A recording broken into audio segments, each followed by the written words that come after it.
வணக்கம் ஓம் நமச்சிவாய. இன்னைக்கு நம்ம எதை பற்றி பேச போறோம்னா சோழர் காலத்தை பற்றி தான் நம்ம பேச போறோம். அவங்க அரசு எப்படி பேரரசா ஆனது அப்படின்னு.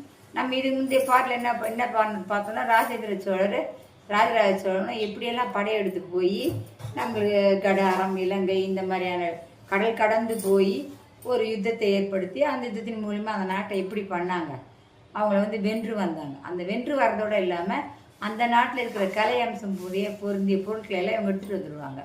இப்போ அந்த நாட்டில் இப்போ நம்ம கோவில் எல்லாம் பெரிய கதவு இருக்குது. அந்த கதவு 12 மணியான சாத்திடுவாங்க. ஆனால் அதில் ஒரு திட்டி கதவு ஒன்று குட்டியாக ஒன்று இருக்கும், சரிங்களா? அந்த கதவு வழியாக 12 மணிக்கு மேலே அங்கே வேலை செய்கிற குருக்கள், அதாவது பூஜை செய்கிறவங்க அந்த கோயிலுக்குள்ளே போயிட்டு வருவாங்க. மற்றவங்களாம் அனுமதி கிடையாது. இது உண்மை தானே? இப்போ நம்ம கோயில்கள்லாம் அந்த இது ப்ரொசீஜர் இருக்குது தானே? அது மாதிரி அந்த கதவு அமைப்பு அது எங்கே இருந்ததுன்னா கடாரத்தில் அவங்களுடைய அரண்மனையில் இருந்தது. அதை கதவோட பேர்த்து கொண்டு வந்துட்டாங்க. யார்? ராஜேந்திர சோழர், சரிங்களா?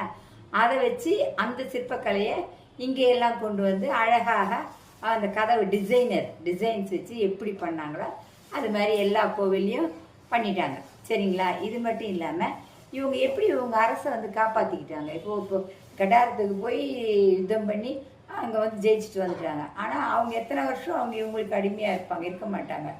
வரி செலுத்துவாங்க, ஆனால் அடிமையாக இருப்பாங்களா? இவங்களுக்கு எதிராக என்ன பண்ணுவாங்க? படை திரட்டலாம், செய்யலாம் இல்லையா? திருப்பி யுத்தம் கிளம்பி வரலாம். அப்படி இல்லை, அப்படியெல்லாம் இருக்கக்கூடாது. நிரந்தரமாக நம்ம சோழ பேரரசோடு அது இணைந்திருக்கணும் அப்படின்றதுக்காக இவங்க என்ன பண்ணுவாங்கன்னா இலங்கைக்கோ கடாரத்துக்கோ இல்லை வேறு அந்தமானிக்கோ இந்த மாதிரி இடத்துக்கெல்லாம் போய் இவங்க வெற்றி கொண்டாங்கன்னா அந்த வெற்றி கொண்ட இடத்துல இளவரசனோ இளவரசியும் இருப்பாங்க. அப்போ சோழர் குலத்தில் பிறந்த இளவரசி இருப்பாங்க. அப்போ அவங்கள திருமண பந்தத்தில் இணைத்து விடுவாங்க.